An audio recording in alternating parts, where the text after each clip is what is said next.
Selanjutnya, setelah tadi kita bahas kerjasama, bentuk interaksi sosial asosiatif yang kedua yaitu adalah akomodasi.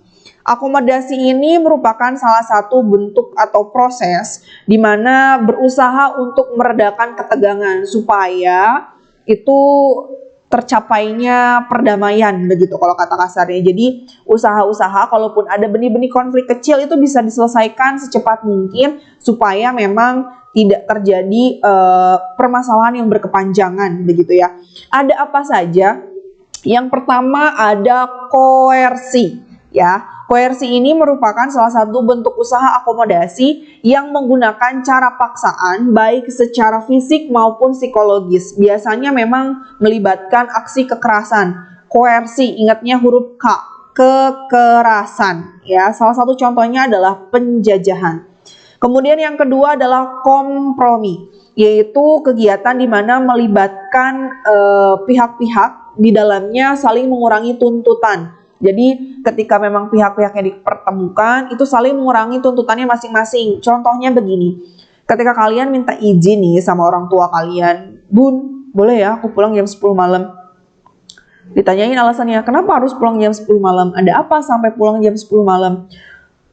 Ya udah deh Bun, kira-kira bisa pulang jam berapa nih maksimal? Oke, maksimal batas pulangnya adalah jam 9. Itu kompromi begitu ya. Kemudian yang selanjutnya ada konsiliasi, yaitu di mana kegiatan untuk mempertemukan keinginan-keinginan. Ingat ya, konsiliasi itu mempertemukan keinginan-keinginan. Salah satu contohnya adalah misalkan ketika bupati memberikan kesempatan kepada para perwakilan buruh begitu ya di daerahnya untuk menyampaikan keinginan tentang kenaikan upah minimum atau tentang masalah gajinya begitu ya supaya menghasilkan kesepakatan bersama. Itu konsiliasi. Kemudian yang selanjutnya ini yang sering keluar itu ada arbitrasi dan mediasi.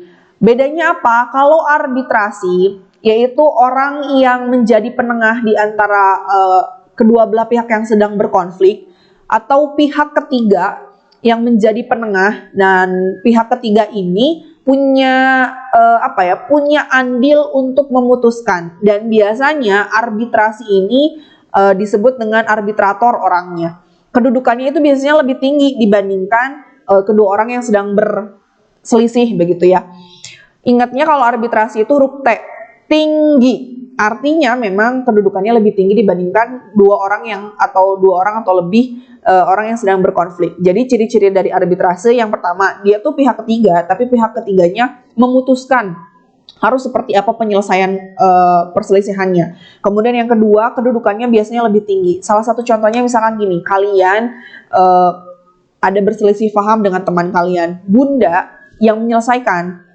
Pokoknya kalian harus maafan, Bunda nggak mau tahu, Bunda nggak mau ini berkepanjangan, tolong kalian saling memaafkan satu sama lain. Nah, Bunda sebagai arbitrator, prosesnya adalah arbitrasi. Berbeda dengan mediasi. Kalau mediasi, pihak ketiganya itu sifatnya netral. Artinya memang tidak memihak siapapun, bukan dari kubu si A, bukan dari kubu si B. Dan biasanya pihak ketiga ini sebaya, ya. Biasanya pihak ketiga ini tuh sebaya. Ya, biasanya tidak lebih tinggi. Ya, salah satu contohnya misalkan teman kalian sedang berselisih, kalian menjadi penengah dan kalian mengembalikan solusi terbaiknya sama teman kalian yang sedang berselisih itu disebutnya mediasi. Ya. Kemudian yang selanjutnya adalah toleransi. Toleransi ini merupakan salah satu bentuk proses akomodasi di mana keputusannya tidak diambil secara formal. Biasanya kalian secara tidak sadar melakukannya. Salah satu contohnya adalah misalkan ketika ada salah satu umat beragama sedang melaksanakan perayaan hari besarnya, kalian akan secara langsung spontan begitu ya, tidak melakukan kegiatan. Contohnya misalkan kalau di Bali ada hari raya Nyepi begitu ya. Ada umat Islam di sana dan mereka menghormati dengan cara mengikuti bentuk norma yang harusnya diterapkan pada saat hari raya Nyepi dengan tidak mengganggu, tidak membuat keributan. Itu disebut dengan toleransi. Kemudian yang selanjutnya ada adjudikasi. Berarti proses penyelesaiannya melalui meja hijau. Ingatnya adjudikasi meja hijau, artinya melalui proses pengadilan. Ya. Kemudian yang selanjutnya ada eliminasi, artinya memang ada salah satu pihak yang sudah mengundurkan diri terlebih dahulu, ya, itu namanya eliminasi. Kemudian yang selanjutnya ada yang disebut dengan keputusan mayoritas, artinya memang keputusan yang diambil, proses akomodasinya itu didasarkan dari hasil suara terbanyak atau voting. Kemudian selanjutnya juga ada yang disebut dengan minority consent, artinya memang keputusan pihak mayoritas itu sangat diterima dengan baik, bahkan mungkin diterima sangat begitu senang oleh kelompok minoritas, karena memang kelompok minoritasnya ini tidak merasa dikalahkan atau tidak merasa dirugikan. Ya, kemudian selanjutnya ada yang disebut dengan konversi, yaitu salah satu bentuk akomodasi di mana ada salah satu yang mengalah. Jadi cukup banyak ya. Jadi Bunda sarankan kalian menuliskan kata-kata kunci dari setiap bentuk akomodasi di interaksi sosial asosiatif.